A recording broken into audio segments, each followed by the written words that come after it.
Good afternoon po mga kamutya. Muli po, andito na naman po ako para kita po sa inyo ang tinatawag na batong lampasan. Tinatawag na lampasan kasi tingnan po yung guhit, paikot siya. Buo yan. Lampasan. At siya, yung ito ng klase ng bato, ano din po yan sa para siyang yung tinatawag na bato ara. So, ibig sabihin, itong dating kanyang klaseng bato, maganda po siya sa, ano din siya sa spiritual na, spiritual healing. Ito po yung maganda siya sa, halimbawa, madali tayong ma-stress at may hawak tayo niyan, magkakaroon po tayo ng, tawag dyan. Lakas ng loob, para gano'n. So, magiging, tayo, strong. So, makakayanan natin ang mga pagsubok sa buhay. Maganda po ang klase ng bato na yan po. Dahil yan tinatawag na lampasan, ibig sabihin, may mga troubles man, mga klaseng pagsubok sa ating buhay. Ang lahat po ng iyan ay ating malalampasan. At saka maganda din ito sa mga business na meron mga tinatawag na ups and downs sa ating business, malalampasan din natin yan. So, ito naman po sa pag-travel, maganda po ito halimbawa sa mga checkpoint. Dadaan ka sa mga checkpoint. Hindi ka, yung walang sita. Makakalampas ka lang dun sa lugar na yun na hindi ka nila mapupuna. Ibig sabihin, yung batong lampasan, marami po siyang bukod sa protection siya sa pangkalahatan, meron din po siyang ng parang tagulilong. Ito mayan ang ng klase na ganyang klaseng bato. So, tingnan mo. Ganyan siya ka-powerful po. Tingnan mo po. Ayaw niya na ina-introduce ko siya. Bigla siyang naglalabo. Ayan.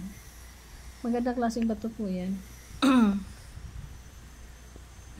Yan po. Galing po yan ng Davao. So, tulad nga ng sinasabi, meron nga ang gabay. Ayan yung gabay. Isang batang lalaki ang gabay po. Ayan hindi nyo yan kita, pero ako kita ko.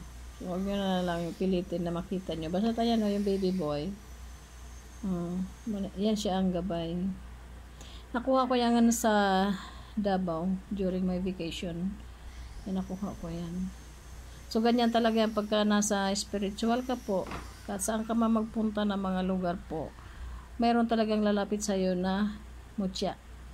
Kasi ang pagkukulik kasi ng mutya, hindi lang yung parang laro-laro lang, parang nandadampot ka lang, hindi po.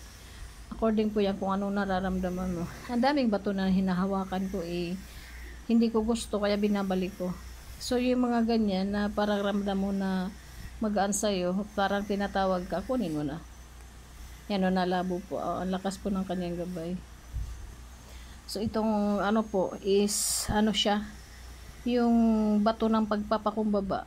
The more na magpapakumbaba ka, is the more na tayo po ay maliligtas o makakamit natin ang mga minimithi natin na parang bata lang na kung ano man ang ating hilingin sa ating magulang, although iiyak ka muna, pero yan po ipagkakaloob ng ating magulang. So, ganun din po yan ito sa ganitong klaseng bato. Mag-pray ka lang na mag-pray kay God at yan po ay bibigay sa inyo. Tingnan mo po, ang lakas ng kanyang gabay. Bigla siyang naglalabo. So, ibig sabihin, magpakumbaba lang po tayo. Wag mawawala ng pag-asa. Patuloy sa pagpipray hanggang sa ibigay ng Diyos Ama kung ano man ang hinihiling natin. Hindi man ibibigay niya lahat kung ano nasa isip mo. Siyempre, ihayaan mo siya kung ano ang ibibigay na para sa'yo. Kasi yung mga bagay na hindi mo nakamit, ibig sabihin hindi yung para sa'yo. Yung hantayin mo yung galing sa Kanya. So, ganun po ang pagiging humble, magiging tayo. Ito ay ang niyan, symbol po ng bato na yan ay dapat tayo po ay maging mapagmahal sa kapwa. Huwag yung tawag diyan, yung pagtanim ng galit. Hindi ka po asinso pag ganyan ang mindset mo. So, syempre, ang tulad ng nasa Bible, ang sinasabi, spread love. Love one another. So, the more tayo na nagpipray, is the more na ang mga blessings nire-ready na yan ng Diyos Ama. So, kung ikaw bibitaw, ba't pa siya magbibigay sa'yo? Bumitaw ka na eh. So, hindi mo nakamit kung ano ang gusto mo. So,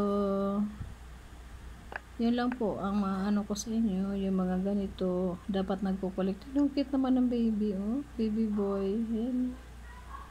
Hello. Ang cute niya. Ako lang po nakita niyan. Huwag niyo nang tingnan. Ako lang nakikita po, isang baby boy na pulot ang buhok.